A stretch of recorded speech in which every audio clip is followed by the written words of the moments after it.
And ఇంకొక rule ఏంటంటే for bad marriage,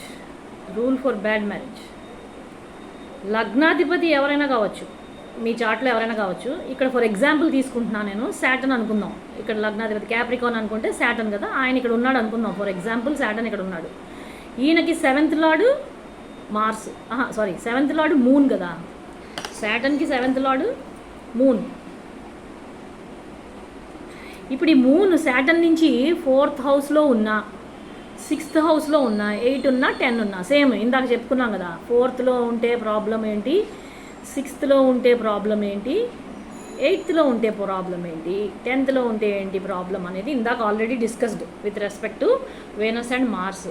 అదే అప్లైడ్ హియర్. బికాస్ శాటర్న్ లగ్నాధిపతి అయితే నువ్వు and 7th lord is your husband, ఇద్దరికి మధ్యలోని ఇట్లాంటి ఈ రకమైన నేచర్. అంటే బేసికల్లీ 4 అనేది స్క్వేర్ అనమాట, 90 degrees. సీయింగ్ స్క్వేర్ ఫేస్ అనేది square, long face or square face అనేది నెగిటివ్ కదా ఇంగ్లీష్ లిటరేచర్లో. సో సీయింగ్ స్క్వేర్ ఫేస్డ్ అంటే ఒకరికొకరు అస్సలు పడదనమాట, ఇంకా అసలు ఛాన్సే లేదు, పడే ఛాన్సే లేదు. స్క్వేర్ 4th హౌస్ అంత డేంజర్, వైఫ్ అండ్ హస్బెండ్.